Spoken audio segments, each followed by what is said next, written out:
आदाब नाजरीन, खैर मकदम में आपका। आप देख रहे हैं जी सलाम। मैं हूं इमरान खान और लेकर हाजिर हैं हम वर्ल्ड न्यूज। अमेरिकी सदर डोनाल्ड ट्रंप ने शाम को खबरदार किया है कि उसका इदलीब के इलाके पर मुमकिन हमला एक बड़े इंसानी बहरान को जन्म दे सकता है। ट्रंप ने ट्वीट करके कहा है कि इस हमले में सैकड़ों अफराद की हलाकत का इम्कान है और जंग को रोकना जरूरी है। इस ट्वीट में अमेरिकी सदर ने शामी सदर बशर असद को इदलीब पर बेतहाशा हमले से गुरेज का भी मशवरा दिया। उन्होंने कहा कि रूसी और ईरान इस मुमकिन हमले में हिस्सा लेकर बड़ी गलती करेंगे। अमेरिकी सदर का यह बयान ऐसे वक्त में सामने आया है जब रूस और शाम इदलीब पर हमले की तैयारी कर रहे हैं और इस सिलसिले में ईरानी वजीर खारजा जवाद जरीफ ने गुज़श्ता दिनों शामी सदर से मुलाकात भी की थी। ईरान का मानना है कि इदलीब को दहशतगर्दों से पाक करना जरूरी है। आपको बता दें कि असद को शाम में जारी खाना जंगी में रूस और ईरान की मदद हासिल है, जबकि अमेरिका शामी अपोजिशन का साथ दे रहा है। और दर शाम के बहरान पर बातचीत के लिए तुर्की, ईरान और रूस का सरबराही इजलास 7 सितंबर को तेहरान में होगा। इजलास में तुर्क सदर तैयब अर्दोगान, रूस के व्लादिमीर पुतिन और उनके ईरानी हम मनसब हसन रूहानी शिरकत करेंगे। मॉस्को की तरफ से जारी एक बयान में कहा गया है कि सदर पुतिन आइंदा जुमे को तेहरान पहुंचेंगे, जहां पर वो ईरान और तुर्की के सदर के साथ शाम में दहशतगर्दी के खात्मे, पनाह गुज़ीरों की वापसी और हुकूमत और अपोजिशन के दरमियान सियासी अमल को आगे बढ़ाने पर तबादला ख्याल करेंगे। वाज़ेह है कि ये तीनों ममालिक शाम बहरान को खत्म करने के लिए आस्ताना मुज़ाकरात की सरपरस्ती कर रहे हैं। रूस, तुर्की और ईरान की कोशिशों से शाम में बाज़ इलाकों में कशीदगी में कमी के मुआहदे किए गए हैं। रूस और ईरान असद हुकूमत, जबकि तुर्की शामी अपोजिशन की हिमायत करता है। और इस वक्त हमारे साथ अखलाक उस्मानी साहब जुड़ गए हैं, जो कि एक्सपर्ट हैं मिडल ईस्ट मामलों के और अपनी अहम राय हमारे साथ अक्सर रखते हैं। सर, आपका खैर मकदम है जी सलाम पर। अखलाक सर, शाम के इदलीब में जो जंग का खतरा बढ़ गया है, ट्रंप ने शाम और रूस को इंतबाह दिया है कि इस जंग के नतीजे संगीन होंगे, क्या है आपका रद्द-ए-अमल? देखिए, मैं सवाल के जवाब में ये कहूंगा कि ईरान के सदर ईरान के जो सुप्रीम लीडर हैं खामेनी साहब, उन्होंने कल अपने मुल्क के बाशिंदों से अपने मुल्क पे होने वाले किसी भी तरह के खतरे से इनकार किया, रद्द किया। और मुझे लग रहा है खामेनी साहब ने ईरान पर होने वाले किसी भी तरह के अटैक को अगर इनकार किया है तो उन्होंने ये थ्योरी बनाई होगी सीरिया पर अब तक जो 2 बड़े शहर खाली करवाए हैं सीरियन आर्मी और रशियन फोर्सेस ने, जिसमें होम्स और हमा, और इनको खाली कराने माफ कीजिए, होम्स और अलेप्पो, और ये 2 शहर खाली कराने के बाद अमेरिका ने जिस तरह की धमकियां दी थी, लेकिन वो कोई कार्रवाई नहीं कर पाया, न सीरियन एस्टेब्लिशमेंट के खिलाफ, ना वहां रूसी फौजियों के खिलाफ।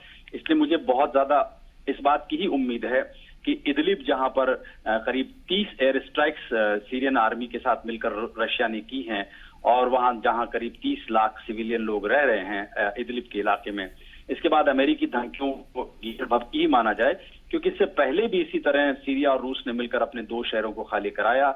ये धमकियां देते रह गए, लेकिन कोई खास नतीजा नहीं निकला। मैं नहीं मानता कि अमेरिका किसी भी तरह से इस कशीदगी को और बढ़ा पाएगा, क्योंकि वो इस कैपेसिटी में फिलहाल मुझे नजर नहीं आता।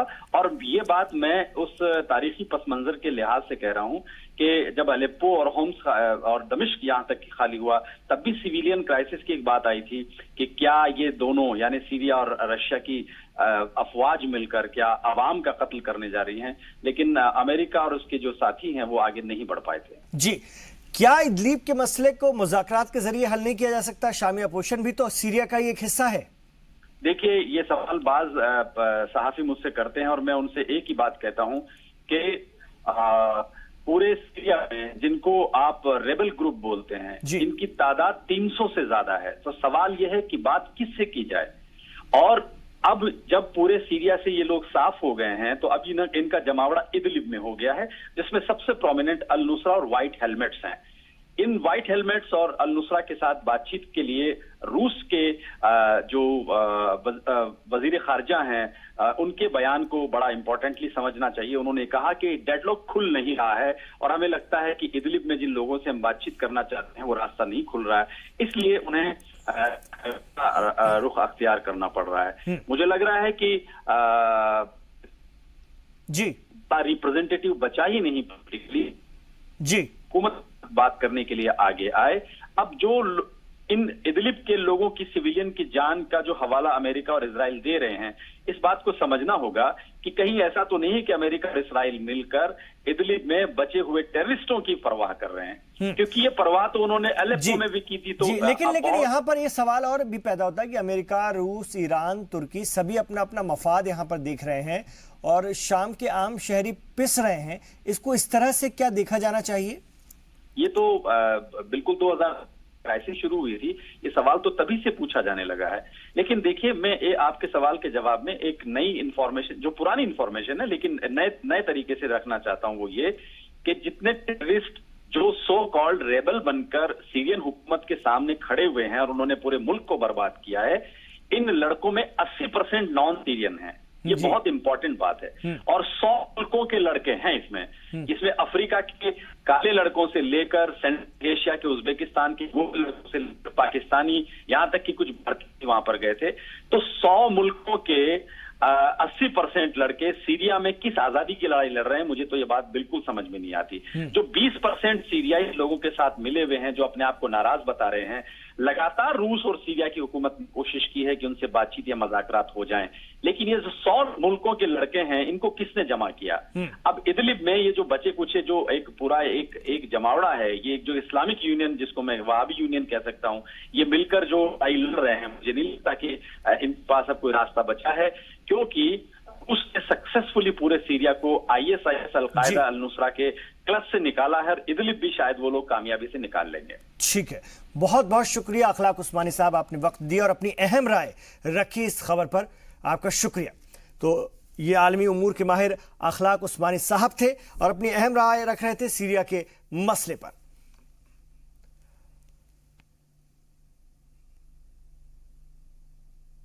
वहीं अक़वाम मुत्तहिदा ने कहा है कि शाम के बहरान के हल के लिए मुल्क में जल्द से जल्द सियासी अमल शुरू किया जाना चाहिए। अक़वाम मुत्तहिदा के खुसूसी मंदूब बराए शाम स्टीफन डी मस्तूरा ने कहा है कि शामी मसले का हल सिक्योरिटी काउंसिल के रेजोल्यूशन 2254 के तहत निकाला जाना चाहिए। वाज़ेह है कि अक़वाम मुत्तहिदा ने शामी मसले के हल के लिए 9 सितंबर को एक अहम मीटिंग बुलाई है, जिसमें कि रूस, तुर्की, ईरान, सऊदी, अमेरिका समेत शामी अपोजिशन को भी मुज़ाकरात के लिए मदऊ किया गया है। आपको बता दें कि इससे पहले 9 राउंड की बातचीत हो चुकी है, लेकिन कोई खातिर ख्वाह पेशरफ्त नहीं हुई है। Our goal is consistent with 2254. Some people think we have forgotten. No, it's there. Is to facilitate the establishment of a inclusive, Syrian-led, Syrian-owned constitutional committee. As you know, 2254 includes many other issues, but we have reached a point, due to many circumstances and realpolitik, that the Constitution Committee can be and should be now the entry point for what we call a credible political process, as long as the Constitution Committee is credible as well. ईरानी सदर हसन रूहानी ने इस अज़्म का इजहार किया है कि उनका मुल्क अमेरिकी कोशिशों के बावजूद खाम तेल की बरामद जारी रखेगा। ईरानी सदर ने तेल की सनत से वाबस्ता एहलकारों के साथ बातचीत करते हुए कहा कि अमेरिका ईरानी तेल की बरामद को हदफ बनाकर उसके मुल्क पर पाबंदियों का निफाज चाहता है। हसन रूहानी ने मजीद कहा कि ऐसी अमेरिकी कोशिशों के बावजूद ईरान खाम तेल का प्रोडक्शन और बैनुल-अक़वामी मंडियों में फरोख्त जारी रखेगा। उन्होंने अमेरिका और ईरान की महाज़ाराई और मज़ाहमत में तेल को सबसे अहम नुक्ता करार दिया। वहीं अमेरिका की तरफ से ईरान पर लगाई गई ताज़ा पाबंदी के चलते ईरान से ऑयल इंपोर्ट बंद होने का चीन, तुर्की समेत भारत ने नया तोड़ निकाल लिया है। ज़राए के मुताबिक भारत ने अब ईरानी टैंकर से अपने यहाँ पेट्रोलियम प्रोडक्ट मंगाने का फैसला लिया है ताकि मुल्की कंपनियों पर पाबंदी न लगे।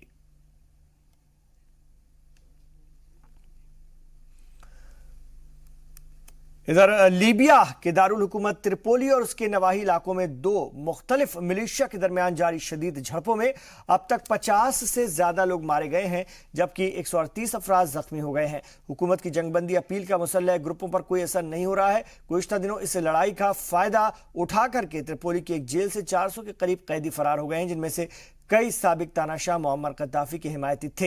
हालात को देखते हुए लीबिया के कौमी इत्तेहाद की हुकूमत के वजीर आजम फायज अल सिराज ने त्रिपोली और आसपास के इलाकों में स्टेट इमरजेंसी का ऐलान कर दिया है। लीबिया में अक़वाम मुत्तहिदा के मिशन ने दोनों फरीकों से मुज़ाकरात की अपील की है। UN का कहना है कि इस लड़ाई में आम शहरी पिस रहे हैं। Parties to the conflict have been firing indiscriminately and using weapons with wide area effects, including rockets, tank shells and artillery in densely populated residential areas. We're also concerned about the impact of the conflict on groups in vulnerable situations, including migrants and internally displaced people. Some of the nearly 8,000 arbitrarily detained migrants are trapped in detention centres in areas where fighting has been taking place, without access to food or medical treatment. Iraq में महंगाई, बेरोजगारी और बदनवानी को लेकर अवाम का एहतजाज जारी है। इराक के बसरा शहर में पीर को पुलिस फायरिंग में एक एहतजाजी के मारे जाने के बाद हालात खराब हो गए। पुरअमन मुजाहरा तशद्दुद और मुजाहरे में तब्दील हो गया। वज़राए के मुताबिक पुलिस फायरिंग से एक 30 साला शहरी की मौत के बाद शहरियों में शदीद गम और गुस्से की लहर दौड़ गई। कई मकामात पर तो लोग हुकूमत के खिलाफ नारा लगाते हुए सड़कों पर उतर आए। इत्तलात के मुताबिक बसरा शहर में होने वाले मुजाहरों के दौरान लोगों को मुंतशिर करने के लिए पुलिस ने बराह रास्त फायरिंग की, जिसके नतीजे में एक शहरी हलाक और मुतअद्दिद जख्मी हो गए। वस्ती बसरा में शाहराह जमहूरिया पर एक और शहरी के मारे जाने की इत्तला है। इराक में इंसानी हुकूक के कमिश्नर ने अदलिया से मुजाहिरीन के कत्ल की तहक़ीक़ात का मुतालबा किया है।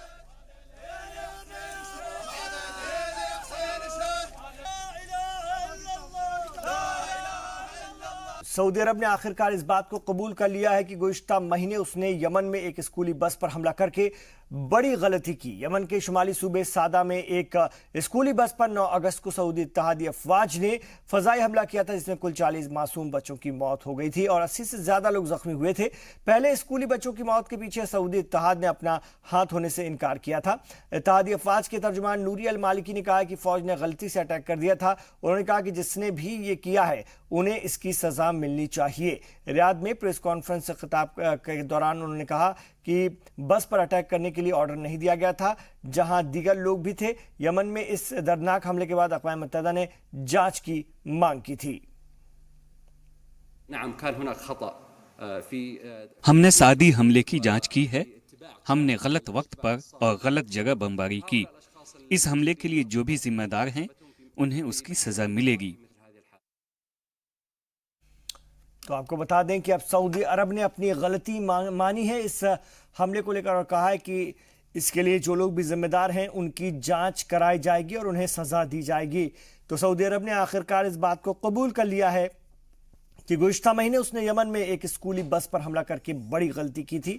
यमन के शुमाली सूबे सादा में एक स्कूली बस पर 9 अगस्त को सऊदी इत्तेहादी अफवाज ने फ़िज़ाई हमला किया था।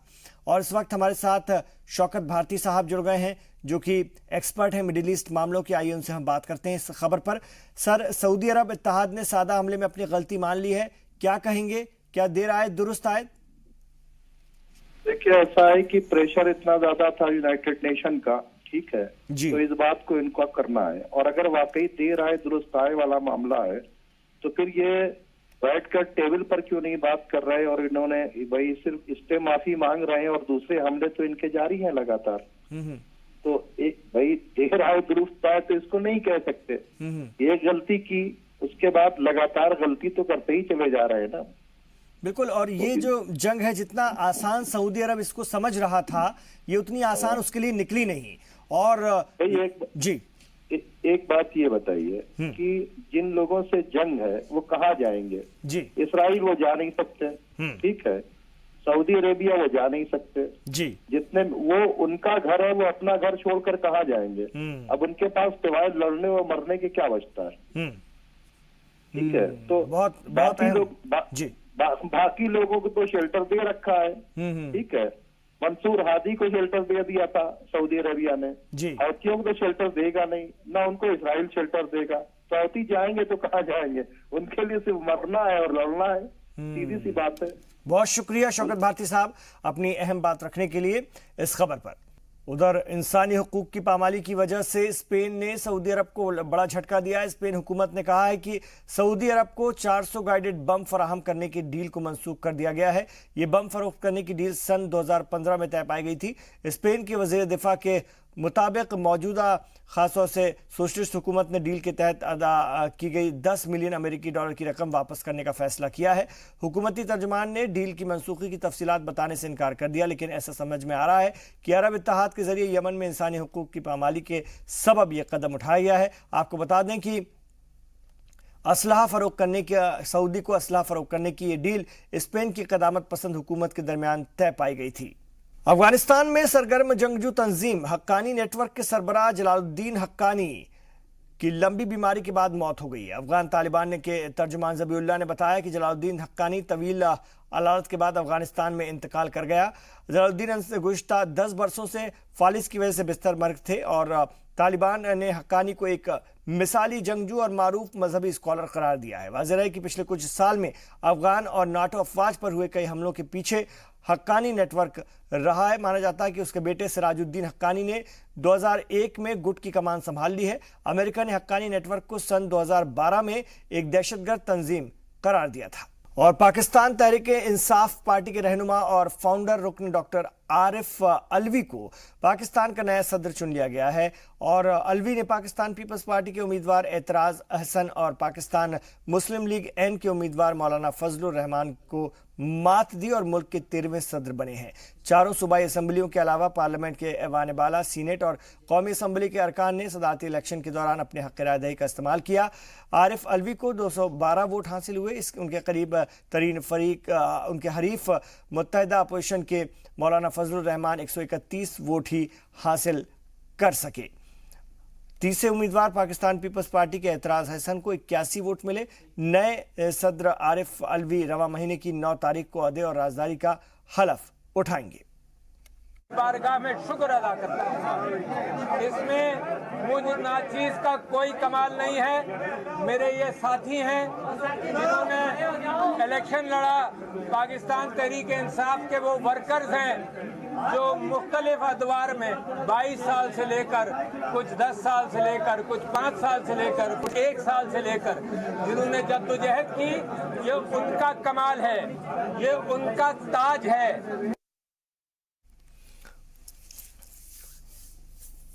हिंदुस्तान और अमेरिका के वजीर दिफा और खारजा के दरमियान 2+2 डायलॉग का पहला इजलास नई दिल्ली में 6 सितंबर को होगा। और इस इजलास में शिरकत के लिए अमेरिकी वजीर दिफा जिम मैटिस और वजीर खारजा माइक पोम्पियो अपने हम मनसब निर्मला सीतारमण और सुषमा स्वराज से मीटिंग करेंगे। इस मुज़ाकरात में हिंद अमेरिका के दरमियान दिफाई और तिजारती उमूर पर फोकस किया जाएगा।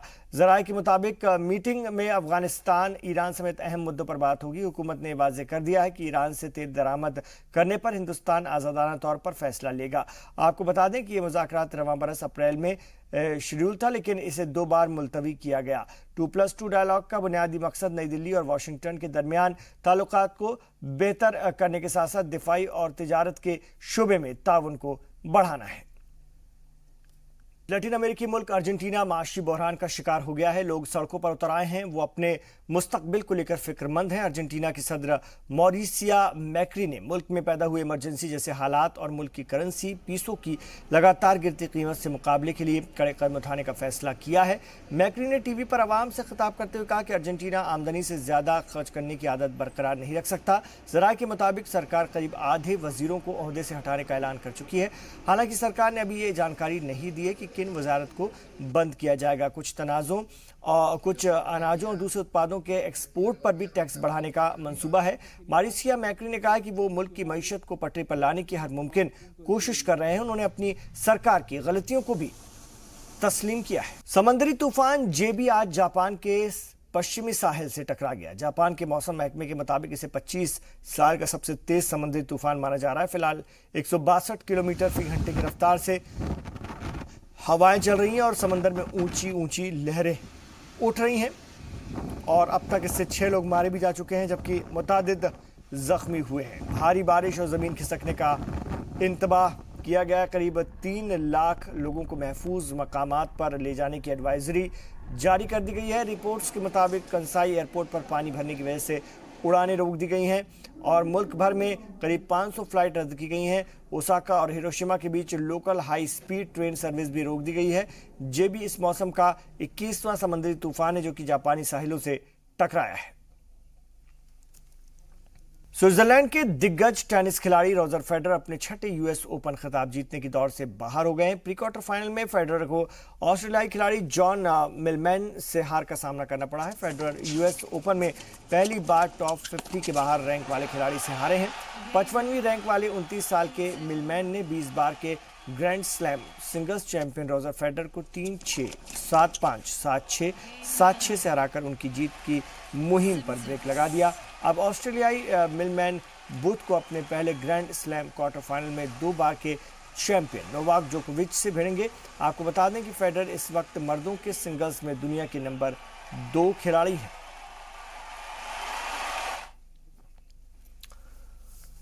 उधर खवातीन के जुमरे में रूस की मारिया शारापोवा को भी टूर्नामेंट में हार का सामना करना पड़ा है। स्पेन की कार्ला सुआरेज नावारो ने शारापोवा को सीधे सेटों में 6-4, 6-3 से मात दी।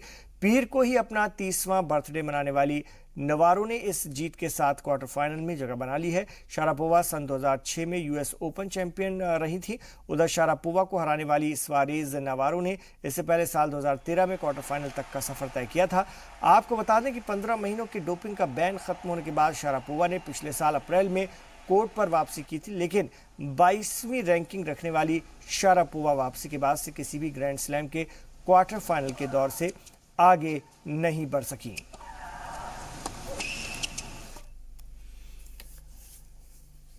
साबिक एनएफएल स्टार कॉलिन किपर्निक खेलों का सामान बनाने वाली अमेरिकी कंपनी की इश्तिहारी मुहिम का खास चेहरा होंगे। कंपनी ने स्लोगन जस्ट डू इट की 30वीं सालगिरह के मौके पर यह एडवर्टाइजिंग कैंपेन शुरू किया है। इस फैसले पर अमेरिका में मुखालफत भी शुरू हो गई है।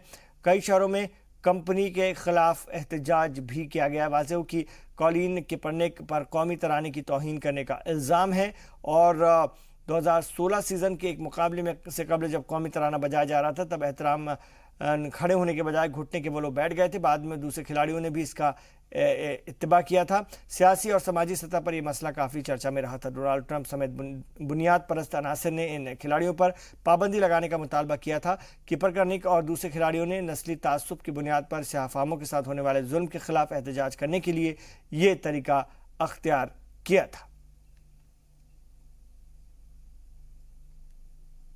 तो नाज़रीन, वर्ल्ड न्यूज़ में फिलहाल इतना ही, लेकिन जी सलाम पर खबरों का सफर जारी है। आप रहिए जी सलाम के साथ।